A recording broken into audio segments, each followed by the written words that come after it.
प्रिय विद्यार्थियों, आपका एलसी सर के an educational channel for agriculture में स्वागत है। प्रिय विद्यार्थियों, पिछले कुछ समय से अपन जेट से तैयारी से संबंधित कुछ जानकारियाँ आपको दे रहे हैं। पिछले वीडियो में पशुओं के गर्भकाल से संबंधित महत्वपूर्ण 10 प्रश्न आपको बताए गए थे, क्योंकि उनमें से एक प्रश्न निश्चित रूप से हर साल प्रतिवर्ष पूछा जाता है। आज जो हम चर्चा करने जा रहे हैं वो कुछ कृषि विज्ञान से संबंधित और प्रश्न हैं जो काफ़ी महत्वपूर्ण हैं और परीक्षा में बहुत बार पूछे जाते हैं। तो आइए चर्चा करते हैं आज के प्रश्नों की। सबसे पहला प्रश्न है आपका, रक्त का थक्का जमने की प्रक्रिया में सम्मिलित विटामिन है। तो इसमें आपको पता है रक्त का थक्का जमने के लिए विटामिन के जो है वो अपना काम करता है। प्रश्न 2, फ्लोरिस माइनर किस फसल का मुख्य खरपतवार है? तो आपको पता है फ्लोरिस माइनर को गेहूं सा, गुल्ली डंडा, गेहूं का मामा आदि नामों से जानते हैं। तो इसका सीधा संबंध जो है गेहूं से होता है। प्रश्न 3, किस उर्वरक से प्रति इकाई मात्रा सर्वाधिक पोटेशियम प्राप्त होता है? तो पोटेशियम के लिए MOP अर्थात म्यूरेट ऑफ पोटास, जिसमें पोटास की 60% मात्रा होती है। तो सबसे अधिक पोटास की मात्रा जो है वो आपके MOP में पाई जाती है, म्यूरेट ऑफ पोटास में। अगला क्वेश्चन है आपका, स्प्रिंकलर सिंचाई प्रणाली अर्थात फव्वारा विधि किसके लिए सर्वाधिक उपयुक्त है? तो जैसा कि आपको पता होना चाहिए, ऊबड़ खाबड़ जो भूमियाँ होती है उनके लिए ये सिंचाई की विधि जो है काफ़ी कारगर सिद्ध होती है। अगले प्रश्नों की चर्चा करें तो क्वेश्चन नंबर 5 है आपका, वातावरण के तापमान का मापन करने के लिए प्रयुक्त स्क्रीन है।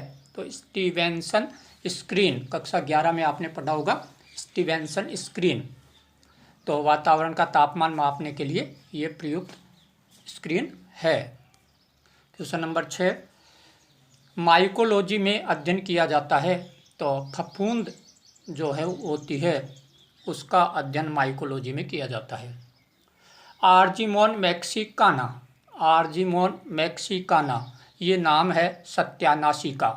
सत्यानाशी किससे संबंधित है? और पिछले खरपतवारों से संबंधित जो वीडियोज हमने बताए थे उनमें बताया था कि आर्जीमोन मैक्सिकाना अर्थात सत्यानाशी के जो बीज हैं वो बिल्कुल सरसों के बीजों से मिलते जुलते होते हैं। तो यहाँ आर्जीमोन मैक्सिकाना का संबंध सरसों से है, क्योंकि ये जो है नकलची खरपतवार के रूप में जाना जाता है सरसों के लिए।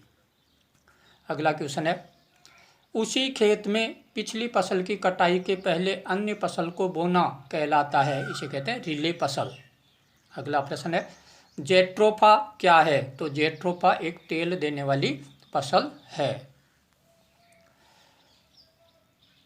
प्रश्न नंबर 10 जो है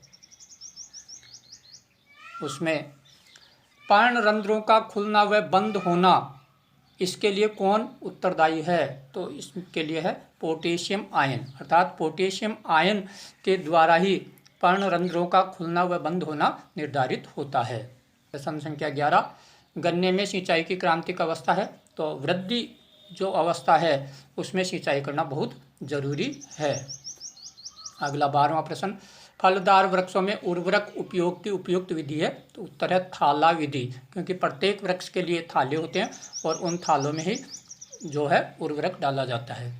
13वें प्रश्न के रूप में, धान की फसल की किस महामारी से बंगाल में अकाल पड़ा था? उत्तर है भूरा धब्बा रोग। एजोला क्या है? तो जैसा कि आपको पता होना चाहिए, एजोला एक जलीय फर्न है। अगले प्रश्न के रूप में आपका है एजोला से संबंधित ही है।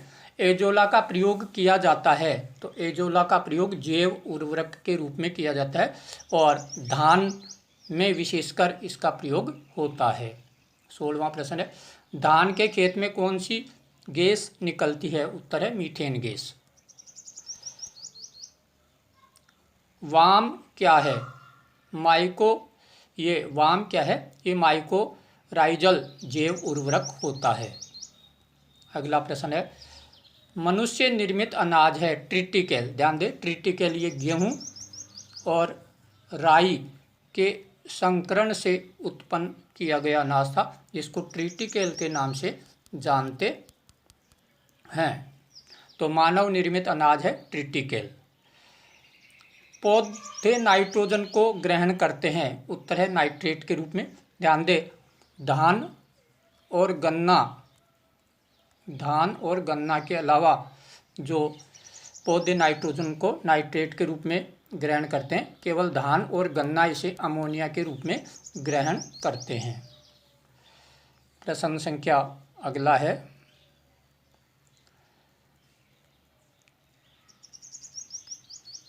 केला बीज रहित होता है क्योंकि ये त्रिगुणित पौधा है। क्या? ये त्रिगुणित पौधा है, इसलिए केला बीज रहित होता है।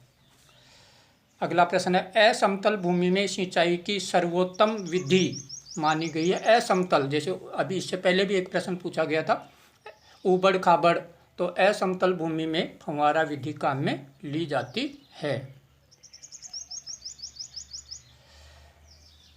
अगला प्रश्न है आपका,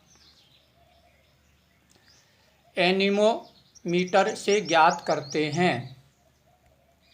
तो एनीमोमीटर से जो है वो क्या ज्ञात करते हैं? वायु की गति ज्ञात की जाती है। इसके अलावा विंड वेन, वायु दिक्सूचक यंत्र, जिससे वायु की दिशा ज्ञात की जाती है। गुलाब का प्रवर्धन करने की जो अच्छी विधि है वो है फन्नी कलम विधि। अगला प्रश्न है आपका, जीन में हुए अचानक परिवर्तन को क्या कहते हैं? इसे म्यूटेजन या जीन उत्परिवर्तन भी कहा जाता है। मृदा नमी ज्ञात करने का यंत्र जो है वो है टेंसियोमीटर। बुआई की किस विधि में प्रति इकाई कम बीज की आवश्यकता होती है? इसके लिए उत्तर है डिबलर विधि में। अगला क्वेश्चन है आपका,